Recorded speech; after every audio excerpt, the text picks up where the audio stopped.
विधानसभा चुनाव के मद्देनजर नामांकन वापस लेने के अंतिम दिन सभी सियासी दलों ने विरोध में उतरे अपने नेताओं को मनाकर नामांकन वापस करवाए। पार्टी प्रत्याशियों को मिली मजबूती। कार्यवाहक मुख्यमंत्री नायब सिंह सैनी ने लाडवा शहर में चलाया जनसंपर्क अभियान। लोगों से भाजपा के पक्ष में मतदान की अपील की। कहा, भाजपा तीसरी बार बनाएगी सरकार।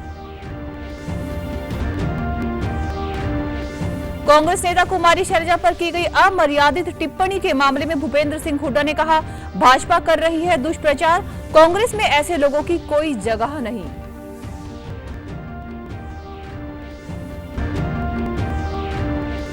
और प्रधानमंत्री ने वैश्विक नवीकरणीय ऊर्जा निवेशक सम्मेलन और एक्सपो का किया उद्घाटन। कहा, भारत पेरिस समझौते को समय से 9 साल पहले हासिल करने वाला G20 का पहला देश।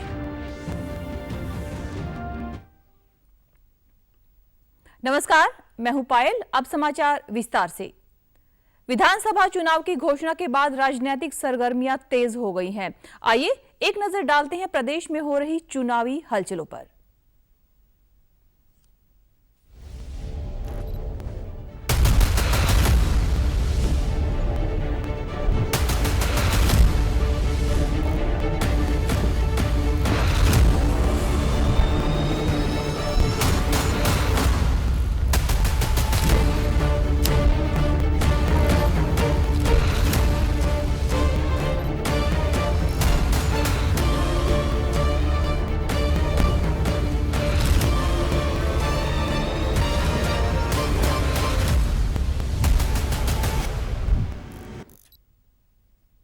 विधानसभा चुनाव के लिए दाखिल नामांकन पत्र वापस लेने के आज आखिरी दिन सभी सियासी दल विरोध में उतरे। नेताओं को मनाने में जुटे भी रहे। टिकट वितरण के बाद से कांग्रेस और भाजपा के 30 से ज्यादा नेताओं ने निर्दलीय चुनाव लड़ने के लिए नामांकन किया हुआ है। इसी बीच टिकट नहीं मिलने से भाजपा से नाराज चल रही करनाल की पूर्व मेयर रेणु बाला गुप्ता राजकुमार सैनी ने इंद्री विधानसभा, सोनीपत से राजीव जैन, नारनौल से भारती सैनी और पूर्व जिला अध्यक्ष शिव कुमार मेहता को मनाकर नामांकन वापस करवा लिया। इसी तरह जजपा आसपा गठबंधन के रेवाड़ी से प्रत्याशी रामेश्वरम दयाल, नांगल चौधरी से प्रत्याशी ओम प्रकाश इंजीनियर ने अटेली से अपना दूसरा नामांकन वापस ले लिया। वहीं कांग्रेस पार्टी में नलवा विधानसभा सीट से निर्दलीय लड़ रहे प्रोफेसर संपत सिंह, बवानीखेड़ा सीट से कांग्रेस से बागी हुए राम किशन फौजी ने नामांकन वापस लेकर पार्टी प्रत्याशी प्रदीप नरवाल को समर्थन देने की घोषणा की। उधर अंबाला शहर से निर्दलीय चुनाव लड़ रहे जसबीर मल्लोर को मनाने कांग्रेस नेता दीपेंद्र हुड्डा पहुंचे और उनका नामांकन वापस करवाया। इसी बीच सिरसा से भाजपा प्रत्याशी रोहताश जांगड़ा ने अपना नामांकन वापस के बाद कहा कि वे 1980 से संगठन के सिपाही हैं। प्रदेश में तीसरी बार भाजपा सरकार बने, इसके लिए संगठन के आदेश पर यह फैसला लिया है। संगठन के आदेश सर्वमान्य है। पार्टी के आदेश पर जो भी एनडीए प्रत्याशी होगा वे उसका समर्थन करेंगे। ऐसे संगठन के जो आदेश होते हैं, मैं तो भारतीय जनता पार्टी का सिपाही हूँ 1980 से। जो संगठन का आदेश है और हमें कांग्रेस को हराना है और तीसरी बार सरकार बनानी है। संगठन के आदेश है, एनडीए गठबंधन है हमारा। जहाँ से भी जो कहेगा, हम तो संगठन के आदमी है, संगठन से बंधे हुए। हमें कांग्रेस को हराना सीधी सी बात, सरकार बनानी तीसरी बार। इस मौके पर मौजूद भाजपा नेता अशोक तंवर ने कहा कि पार्टी का एकमात्र लक्ष्य सरकार बनाना और कांग्रेस को रोकना है। इसी के चलते ये फैसला लिया गया है।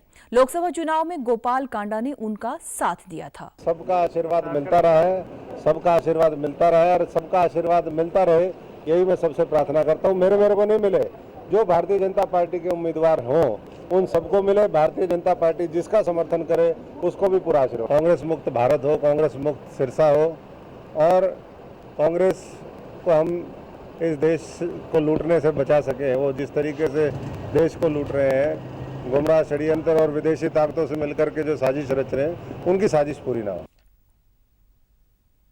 वहीं सोनीपत से निर्दलीय प्रत्याशी चुनाव लड़ रहे राजीव जैन ने कार्यवाहक मुख्यमंत्री नायब सिंह सैनी से मुलाकात के बाद नामांकन वापस लेने की घोषणा की। वहीं टिकट न मिलने पर नाराज चल रहे ललित बत्रा से भी मुख्यमंत्री ने संपर्क किया, उन्हें मनाया। राजीव जैन ने कहा कि वे पार्टी के प्रत्याशी निखिल मैदान को समर्थन देंगे। पार्टी जो है निर्णय लेती है, क्या करती है और मैं एक बात कहना चाहता हूँ सबके सामने, ये प्रदेश अध्यक्ष हमारे मोहनलाल बडोली जी बैठे हैं, मुख्यमंत्री जी बैठे हैं, जिलाध्यक्ष जोधवा जी बैठे हैं।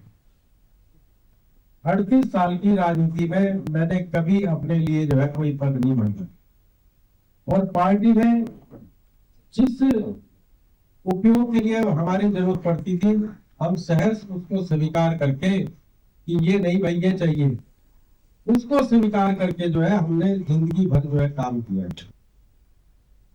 नारनौल नगर परिषद की पूर्व अध्यक्ष भारती सैनी ने भी कल कार्यवाहक मुख्यमंत्री के साथ हुई मुलाकात के बाद आज उन्होंने अपना नामांकन वापस लिया। वे टिकट न मिलने के कारण निर्दलीय उम्मीदवार के तौर पर चुनाव लड़ रही थी। उधर नांगल चौधरी विधानसभा क्षेत्र से जेजेपी पार्टी के उम्मीदवार ओम प्रकाश इंजीनियर ने अटेली विधानसभा क्षेत्र से अपना नामांकन लेकर अटेली विधानसभा से भाजपा प्रत्याशी आरती राव को अपना समर्थन देने की घोषणा की। कार्यकर्ता है अपने, देखो जब भी जो फैसला होता है तो एक बार मन में होती है, लेकिन सब सही है, पॉजिटिव है, कोई ऐसी बात। समाज का फैसला हमेशा सर्वमान्य होता है और हमेशा रहेगा। वहीं अंबाला शहर से निर्दलीय नामांकन पत्र भरने वाले जसबीर मल्लोर को मनाने कांग्रेस नेता दीपेंद्र हुड्डा पहुंचे। दीपेंद्र ने कहा कि जसबीर को पार्टी में पूरा मान सम्मान दिया जाएगा और उन्होंने अपना नामांकन वापस लेने का निर्णय लिया है। उचित स्थान आने वाले समय में पार्टी में भी और आने वाली समय में जो कांग्रेस पार्टी की सरकार बनने जा रही है प्रदेश में, उसमें भी मान सम्मान और उचित स्थान जसबीर मल्लोर जी का हमेशा सुनिश्चित करने का काम हमारी पार्टी करेगी। उनका हम बहुत धन्यवाद करते हैं और हमें पूरा विश्वास है कि हिम्मत सिंह जी भी जो है हमारी बात पे हमारे आग्रह को स्वीकार करेंगे। उधर फतेहाबाद जिले की रतिया विधानसभा सीट से पर्चा दाखिल करने वाले 3 उम्मीदवार विभू इंदौर, मंजू बाजीगर और क्षेत्रपाल ने भाजपा के समर्थन में अपना नामांकन वापस लिया। आज एक प्रेस वार्ता के दौरान रतिया से भाजपा प्रत्याशी सुनीता दुग्गल व राज्यसभा सांसद सुभाष बराला ने कहा कि इन तीनों प्रत्याशियों के पार्टी में आने से इस विधानसभा पर इस बार कमल का फूल खिलेगा।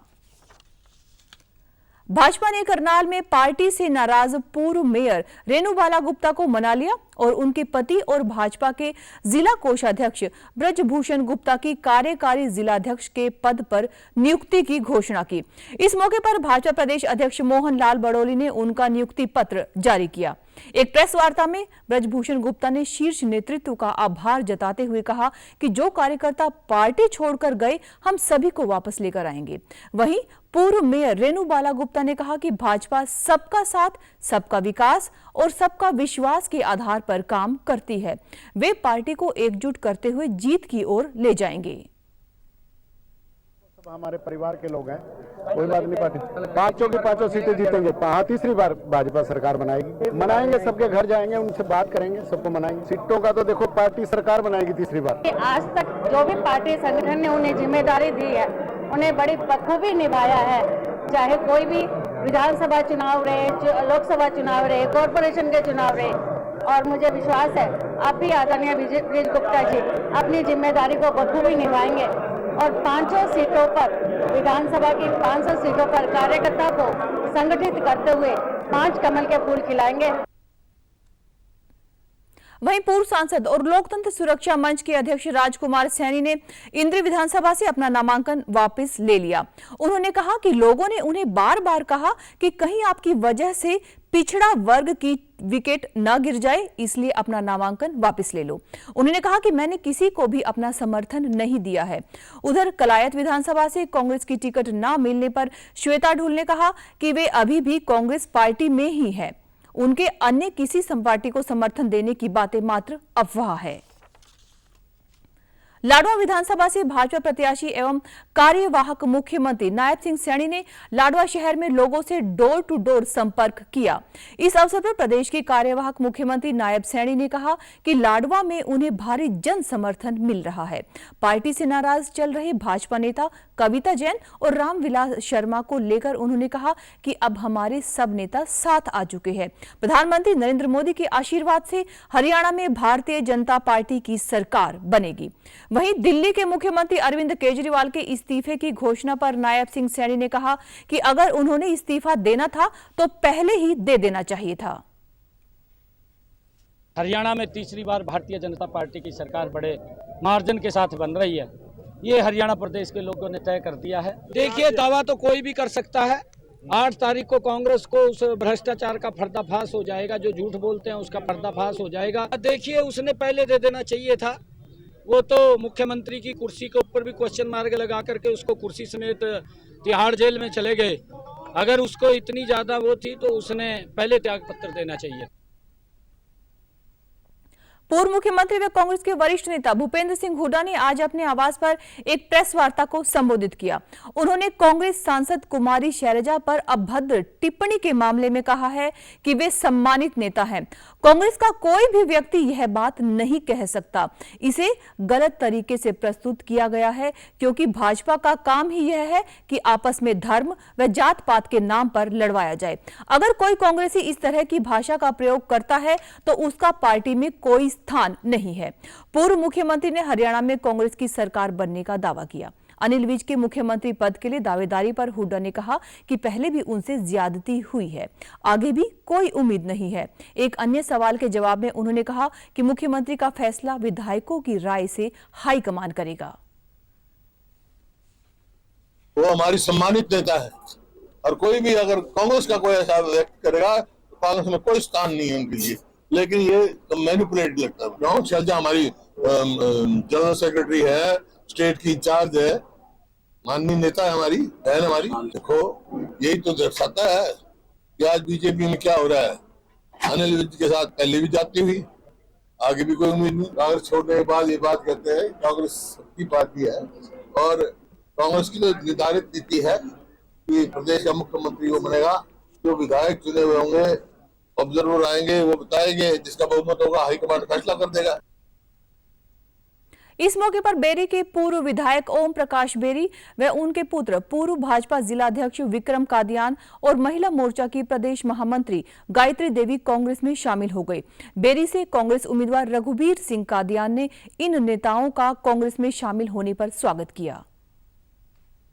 उस नए विकास की कहानी जब लिखी जाएगी तो बेरी हल्के के विक्रम कादियान का और ओम प्रकाश जी का नाम सोने के अक्षरों में लिखा जाएगा। इनका स्वागत है पार्टी में, इनका मैं धन्यवाद भी करता हूं और स्वागत भी करता हूं। और जो इनके कार्यकर्ता रहे हैं, इनको पूरा मान सम्मान इज्जत जो है कांग्रेस पार्टी में मिलेगी। वहीं असोदा में कल एक चुनावी जनसभा को संबोधित करते हुए भूपेंद्र सिंह हुड्डा ने कहा कि विकसित और सुरक्षित हरियाणा बनाना ही कांग्रेस सरकार का मकसद है। कांग्रेस की सरकार बनने पर हरियाणा को अपराध और अपराधियों से मुक्त किया जाएगा। प्रदेश में कांग्रेस के पक्ष में लहर भी चल रही है। केंद्रीय पर्यटन मंत्री गजेंद्र सिंह शेखावत व राज्यसभा सांसद किरण चौधरी ने तोशाम क्षेत्र के बापोड़ा, कुहाड़, बजीणा, ढाणी, माहू व रिवासा सहित करीबन 1 दर्जन गांवों में भाजपा प्रत्याशी श्रुति चौधरी के समर्थन में जनसंपर्क अभियान चलाया। इस दौरान उन्होंने गांव कैरू में पार्टी कार्यालय का उद्घाटन भी किया। ग्रामीणों को संबोधित करते हुए केंद्रीय मंत्री ने कहा कि कांग्रेस की भ्रष्ट सरकार के कार्यकाल में खर्ची और पर्ची का बोलबाला था। योग्य युवाओं को दरकिनार करके सिफारिशी लोगों को भर्ती किया जाता रहा, लेकिन भाजपा सरकार ने अपने 10 साल के कार्यकाल में प्रदेश से खर्ची व पर्ची जैसी बुराई को मिटा दिया है। समान विकास की वजह से प्रदेश में लगातार तीसरी बार भाजपा की सरकार बनेगी। पत्रकारों से बातचीत में केंद्रीय मंत्री ने कांग्रेस को दिल्ली में मां बेटे की और हरियाणा में बाप बेटे की पार्टी बताया। उन्होंने दावा किया कि तोशाम से श्रुति चौधरी एक तरफा रिकॉर्ड मतों से विजयी होगी। भाजपा में अंतर विरोध की बात को लेकर खारिज करते हुए कहा कि सभी लोग भाजपा के साथ हैं। लिया है, हरियाणा में हैट्रिक लगेगी, कमल खिलेगा और भारतीय जनता पार्टी की सरकार एक बड़े बहुमत के साथ में बनेगी। दिल्ली में कांग्रेस में मां बेटे की पार्टी है और यहाँ बाप बेटे की पार्टी है। ये परिवारवाद का भूत जिस तरह से कांग्रेस के ऊपर सवार है और परिवारों को ही प्रमुखता देते हुए केवल परिवारों के ताकत बढ़ाने के लिए काम करने की जो नीयत है, उसके चलते हुए कांग्रेस रसातल पर पहुंची है। 10 साल एक बार सत्ता से बाहर रही है, एक बार फिर हरियाणा में पुराना इतिहास दोहराने वाली। वहीं राज्यसभा सांसद किरण चौधरी ने कहा कि क्षेत्र में जनसंपर्क के दौरान लोगों का भारी जन समर्थन प्राप्त हो रहा है। उन्होंने कांग्रेस पर निशाना साधते हुए कहा कि पार्टी शीर्ष नेतृत्व महिला सम्मान के प्रति चुप्पी साधे हुए है। शैलजा जैसी वरिष्ठ कांग्रेसी नेता के प्रति कांग्रेस के नेताओं और कार्यकर्ताओं के बयान बेहद ही निंदनीय है। कांग्रेस पार्टी हमेशा दलित विरोधी रही है। महिलाओं जो है, इनका शीर्ष नेतृत्व जो है वो महिलाएं कर रही हैं। फिर भी जो है महिलाओं के प्रति जो है जिस तरह की मानसिकता इनकी है, ये सचमुच में बहुत ही दुर्भाग्यपूर्ण है। और वही नहीं, मैं तो एक बात आगे बढ़ के कहूँगी, शैलजा जी जो हैं वो एक बहुत कद्दावर नेता हैं और उनके लिए इस तरह के शब्द जो है जो इस्तेमाल करे गए हैं, जाति सूचक शब्द जो इस्तेमाल करे गए हैं, तो ये साफ दर्शाता है कि दलित विरोधी जो कांग्रेस है और दलितों के खिलाफ हमेशा काम कर रहा है। पहले तो अशोक तंवर का सिर फोड़ा, अब शैलजा जी को इस तरह से जो है इतना मतलब इस तरह से जो है उनके प्रति जो शब्द इस्तेमाल कर रहे हैं। और सच्चाई है, दुख की बात सबसे बड़ी ये है कि आज तक किसी कांग्रेस के नेता ने खंडन भी नहीं करा। तो ये तो इसका मतलब ये है कि जान जान के ये हुड्डा के लोग जो हैं ये बात कहलवा रहे हैं। भाजपा पार्टी आज पलवल के गांव आल्हापुर में त्रिदेव सम्मेलन का आयोजन किया गया, जिसमें हरियाणा भाजपा के सह प्रभारी बिप्लब कुमार देव ने शिरकत की। बिप्लब देव ने कहा कि पलवल विधानसभा से गौरव गौतम को भाजपा प्रत्याशी बनाने के बाद उन्होंने अपना नामांकन दाखिल किया था, लेकिन कांग्रेस के अघोषित प्रत्याशी करण सिंह दलाल ने टिकट मिलने से पहले ही अपना नामांकन दाखिल कर दिया। इससे कांग्रेस के प्रत्याशी की नीयत का पता चलता है। उन्होंने कहा कि कांग्रेस के इन नेताओं को पलवल ही नहीं पूरे हरियाणा की जनता देख चुकी है और आगामी 5 अक्टूबर को यही जनता वोट की चोट से इन्हें जवाब देगी। कांग्रेस पार्टी केवल वोट बैंक की राजनीति करती है, जबकि भारतीय जनता पार्टी 36 बिरादरी को साथ लेकर चलने वाली पार्टी है। कांग्रेस एक परिवारवाद की पार्टी है। करना, फॉल्स केस देना, धमकाना, मरना, पिटना, यही उनका स्वभाव है। और मैंने सुना जो भूपेंद्र सिंह हुड्डा का संबंधी है, बाद में मैंने जो मालूम किया वो संबंधी है ही नहीं, वो कजन संबंधी, अभी नया रिश्ता तैयार हुआ, कजन संबंधी है। तो मैंने सुना नहीं कभी जो व्यक्ति अपना परिचय ही गलत देता है अपना वर्चस्व के लिए, तो उस व्यक्ति को पलवल के जनता 2019 में हरा चुका है और इस बार भी उनको हरना तय है। और मैं मानता हूं पलवल की जनता के आशीर्वाद से गौरव गौतम विधायक बन के यहाँ से जाएंगे और पलवल के लोगों को सेवा करेंगे। बहुत अच्छा माहौल है मोदी जी को देखने के लिए और उनके भाषण को सुनने के लिए यहाँ की जनता लालायित है और सुनेगी। और उसके बाद जो आसपास की सीटें हैं सब भारतीय जनता पार्टी की झोली में। ना उत्साह और आशीर्वाद, जैसे अपने बच्चे को लोग आशीर्वाद देते हैं ऐसे अपने बेटे को आशीर्वाद देते हैं, उसी प्रकार का आशीर्वाद पलवल की मेरी पूजनीय जनता मुझे दे रही है। कई गाँव में जाना हुआ, शहर में जाना हुआ, व्यापारी सम्मेलन करना हुआ, सीएज के साथ सम्मेलन करना हुआ, बहुत सारे अलग अलग कार्यक्रम हुए। इनेलो नेता अभय सिंह चौटाला ने आज एलनाबाद में एक प्रेस वार्ता को संबोधित करते हुए कहा कि आगामी विधानसभा चुनाव में कांग्रेस व भाजपा में से कोई भी पार्टी पूर्ण बहुमत के साथ नहीं आएगी। इनेलो व बसपा का गठबंधन अब सत्ता की ओर बढ़ रहा है। निर्दलीय चुनाव लड़ रहे उम्मीदवारों से संपर्क कर हमारे गठबंधन को और भी मजबूत किया जाएगा। वहीं बीजेपी द्वारा गोपाल कांडा को समर्थन दिए जाने पर उन्होंने कहा कि मैं गोपाल कांडा से बात करूंगा।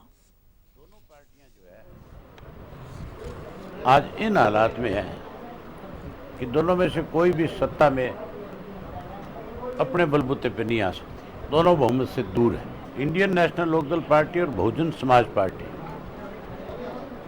अब सत्ता की तरफ बढ़ रही है। जो कांग्रेस और भाजपा दोनों से अलग हट करके चुनाव लड़ेंगे, हम उनसे अगले 1-2 दिन में बातचीत करेंगे और हम अपने गठबंधन को और बड़ा कर दें कि अगर गोपाल कांडा को उन्होंने समर्थन किया और गोपाल कांडा ने उनका समर्थन लिया है तो जरूर हम इस बात के ऊपर बैठ करके विचार करेंगे हमें क्या करना है आगे। इस पे मैं अपने साथियों से विचार विमर्श करूंगा।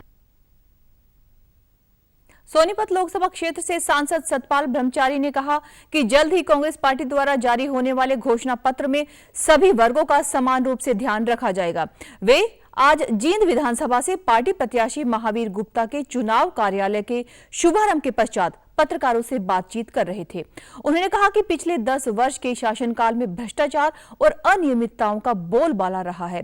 वहीं कांग्रेस प्रत्याशी महावीर गुप्ता ने कहा कि आज कांग्रेस पार्टी की प्रदेश में लहर आई हुई है। उन्होंने बताया कि आज प्रदेश में सबसे बड़े मुद्दे कानून व्यवस्था, पेयजल और किसानों को उनकी फसल का वाजिब दाम न मिलने का है, जिसके खिलाफ कांग्रेस आवाज उठा रही है। भ्रष्टाचार, गुंडागर्दी, बेरोजगारी, किसान की समस्या, व्यापारी की समस्या, मजदूर की समस्या, 10 साल में हर वर्ग परेशान है। हमारा मैनिफेस्टो आ गया, आपके सामने आ जाएगा, अभी बहुत जल्दी आने वाला है। उसमें सब कुछ तय है।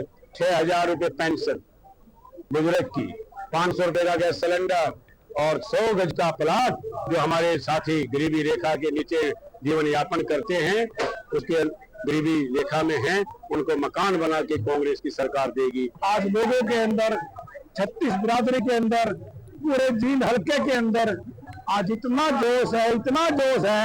एक दफा कांग्रेस पार्टी की लहर आई थी। मैं कोई चुनौती नहीं मांगता, कोई चुनौती नहीं है। आज मैंने कहा सबसे बड़ा मुद्दा लैंड ऑर्डर का है, पीने के पानी का है, किसानों की फसल का उचित दाम मिलने का है, बहुत मुद्दे हैं। प्रधानमंत्री नरेंद्र मोदी ने गांधीनगर में ग्लोबल री इन्वेस्ट समिट 2024 का उद्घाटन किया है। सम्मेलन में दुनिया भर के प्रतिनिधि हिस्सा ले रहे हैं। ऊर्जा जरूरतों को पूरा करने के लिए नवीकरणीय ऊर्जा स्रोतों, हाइड्रोजन ऊर्जा के संसाधनों को विकसित करने और निवेशकों को प्रोत्साहित करने की दिशा में यह सम्मेलन अहम है। प्रधानमंत्री ने गैर जीवाश्म ऊर्जा स्रोतों के बढ़ते उपयोग और उस पर आधारित एक प्रदर्शनी भी देखी। जलवायु परिवर्तन की चुनौती को देखते हुए भारत दुनिया को सौर ऊर्जा को लेकर प्रभावित कर रहा है। उन्होंने कहा कि भारत ग्रीन ऊर्जा और नेट जीरो के लिए प्रतिबद्ध है। पेरिस में तय क्लाइमेट कमिटमेंट को डेडलाइन से 9 साल पहले ही पूरा किया गया। नेट जीरो ये कोई फैंसी वर्ड्स नहीं है, ये भारत की जरूरत है, ये भारत का कमिटमेंट है, भारत के हर राज्य सरकार का कमिटमेंट है। एक डेवलपिंग इकोनॉमी के नाते हमारे पास भी इन कमिटमेंट से बाहर रहने का जायज बहाना था। हम दुनिया को कह सकते थे कि विश्व को तबाह करने में हमारी कोई भूमिका नहीं है, लेकिन हमने ऐसा करके हाथ ऊपर नहीं किए। हम मानव जात के उज्जवल भविष्य की चिंता करने वाले लोग थे। नूंह जिले में आज मिलाद उन नबी का पर्व बड़े हर्षोल्लास के साथ मनाया गया। शहर के मुख्य बाजार में जुलूस निकाला गया और पैगंबर मोहम्मद के जन्म दिवस पर देश की तरक्की और भाईचारे के लिए दुआ मांगी गई। कादरी अल्फाज अहमद व स्थानीय लोगों ने कहा कि इस दिन परंपरागत रूप से नबी के जीवन और कार्यों को याद किया जाता है और नमाज अता की जाती है। हमें नबी के जीवन से प्रेरणा लेते हुए जीवन में आगे बढ़ना चाहिए। जुलूस निकालते हैं कि आपकी तालीमात उजागर हो, ज़्यादा से ज़्यादा फैले, जितनी बुराइयां आ रही हैं उन बुराइयों को ख़त्म किया जाए। लिहाजा ये जुलूस मोहम्मदी सल्लल्लाहु अलैहि वसल्लम हमारे पीर मुर्शिद हुजूर ख्वाजा सुन्नत दहली अलैहि रहमत व रिज़वान के साहबजादा वक़ार हुजूर प्रोफेसर मोहम्मद हुसैन अहमद साहब कादरी मददुल नूरानी की सरपरस्ती व सदारत में किया जाता है। और इंशाअल्लाह अल अज़ीज़ हमारे पीर मुर्शिद का भी यही मिशन है कि जो हमारे असलाफ़ किराम अजदाद किराम ने हमको तरीक़ा बताया है बुराई को ख़त्म करने के लिए, चाहे वो नशे की उसमें हो, चाहे वो लेन देन ब्याह शादी में हो। इस त्यौहार को हम बहुत ही खुशी के साथ मनाते हैं। ये ईद मिलादुन नबी है, हुजूर सल्लल्लाहु अलैहि वसल्लम की पैदाइश की खुशी में मनाते हैं। यहाँ लोग अब नए नए कपड़े पहनते हैं, नए नए पकवान बनाते हैं, घर मोहल्लों को सजाते हैं, लाइटें लगाते हैं, तो बहुत ही खुशी के साथ मनाते हैं। राष्ट्रपति द्रौपदी मुर्मू और प्रधानमंत्री नरेंद्र मोदी ने सभी देशवासियों को मिलाद उन नबी की शुभकामनाएं भी दी। पूर्व वित्त मंत्री एवं कांग्रेस के वरिष्ठ नेता पी चिदम्बरम ने आज चंडीगढ़ प्रेस क्लब में एक प्रेस वार्ता को संबोधित किया। इस दौरान उन्होंने कहा कि हरियाणा एक कृषि प्रधान राज्य है और यहाँ की 70% आबादी इसी पर निर्भर है। पिछले 10 सालों में हरियाणा सरकार किसानों को किसी तरह का लाभ देने में पूरी तरह से विफल रही है। किसानों को फसलों का मुआवजा भी पूरा नहीं दिया गया और न ही उनकी कृषि योग्य भूमि को फसल बीमा योजना के दायरे में रखा गया। किसान अपनी मांगों को लेकर आंदोलन कर रहे हैं।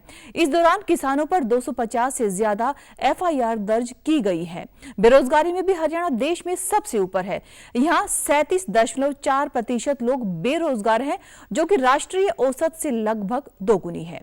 1,80,000 से ज्यादा पद प्रदेश में खाली पड़े हैं। प्रदेश की सरकारी कॉलेजों में 4,000 से अधिक पद खाली हैं। यहाँ युवाओं को कॉन्ट्रैक्ट बेस पर मात्र 15,000 रुपए की मासिक सैलरी पर नौकरी दी जा रही है। यही कारण है कि प्रदेश की युवा आबादी दूसरी जगहों पर पलायन कर रही है। Government of Haryana in the last 10 years has totally failed in providing agricultural credit to the farmers. The number of beneficiaries was 16.5 lakhs in 2019-20. It's fallen to 15.3 lakhs in 23-24. The highest unemployment rate in the country is in Haryana. According to CMI, it is 37.4% is the unemployment rate in Haryana. उन्होंने कहा कि हरियाणा में उद्योग भी बंद होने की कगार पर हैं। कोविड के बाद 278 एमएसएमई बंद हो चुके हैं, लेकिन कांग्रेस की सरकार बनने पर हरियाणा में कृषि, रोजगार और उद्योगों पर विशेष ध्यान दिया जाएगा और उसमें सहयोग भी किया जाएगा। हरियाणा के मुख्य निर्वाचन अधिकारी पंकज अग्रवाल ने कहा है कि निष्पक्ष एवं पारदर्शी चुनाव करवाना ही चुनाव आयोग का लक्ष्य है। इसके मद्देनजर राज्य पुलिस के साथ साथ केंद्रीय सशस्त्र पुलिस बलों की कंपनियां भी मुस्तैदी से तैनात रहेंगी।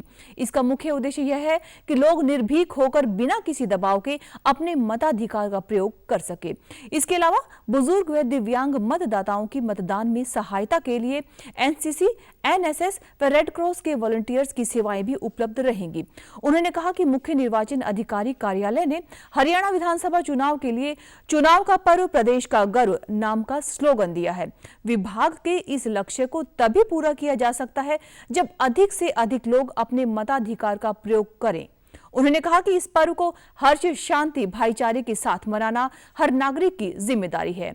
मुख्य निर्वाचन अधिकारी ने केंद्रीय सशस्त्र पुलिस बलों की तैनाती के बारे में कहा कि विधानसभा चुनाव के लिए भारत निर्वाचन आयोग ने 225 कंपनियों की मांग की गई थी, जिसमें से 70 कंपनियां राज्य में पहुंच चुकी थी। उन्होंने बताया कि 5 अक्टूबर को होने के बाद चुनाव के बाद ईवीएम, स्ट्रांग रूम तथा मतगणना केंद्रों की सुरक्षा के लिए 30 कंपनियां राज्य में मतगणना पूरी होने तक तैनात रहेंगी।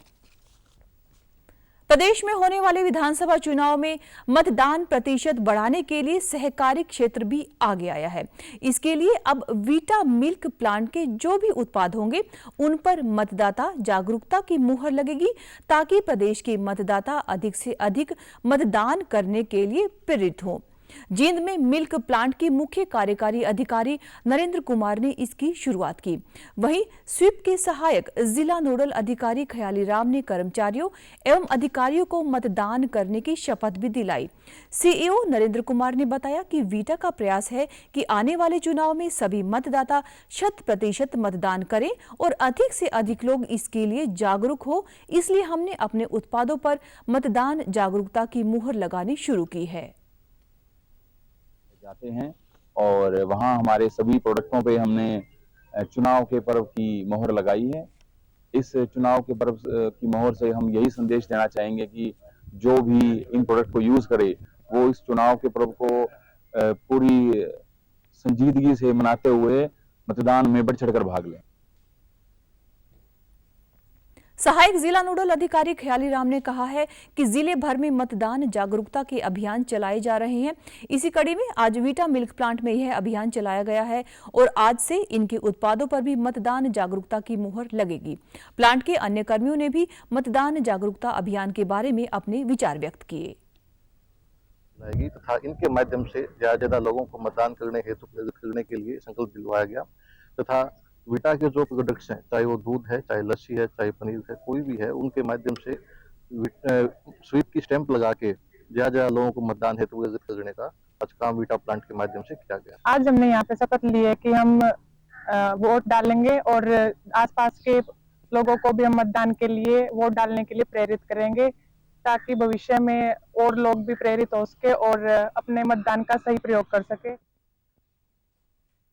अंबाला के सुंदरनगर से कांग्रेस के यूथ प्रधान मंगल पांडे टिंकू की अध्यक्षता में सैकड़ों युवाओं ने भारतीय जनता पार्टी का दामन थामा।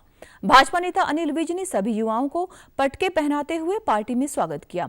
अनिल विज ने कहा कि युवा पार्टी की रीढ़ है और भाजपा में युवाओं के शामिल होने से पार्टी को पहले से ज्यादा मजबूती मिलेगी। भाजपा में हर वर्ग को पूरा मान सम्मान दिया जाता है। वहीं दिल्ली के मुख्यमंत्री अरविंद केजरीवाल द्वारा इस्तीफे की घोषणा करने पर प्रतिक्रिया देते हुए उन्होंने कहा कि जब केजरीवाल पर आरोप लगे और जेल ले जाया गया, उन्हें तभी इस्तीफा दे देना चाहिए था। अब वे लोगों की सहानुभूति लेने के लिए सिर्फ नाटक कर रहे हैं। बहुत देर कर दी, अकल आते आते।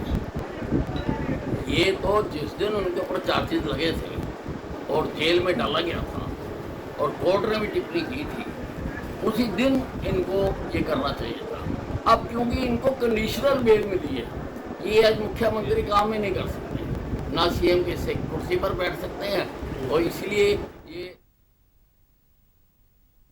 समाचारों में आज के लिए बस इतना ही। नमस्कार।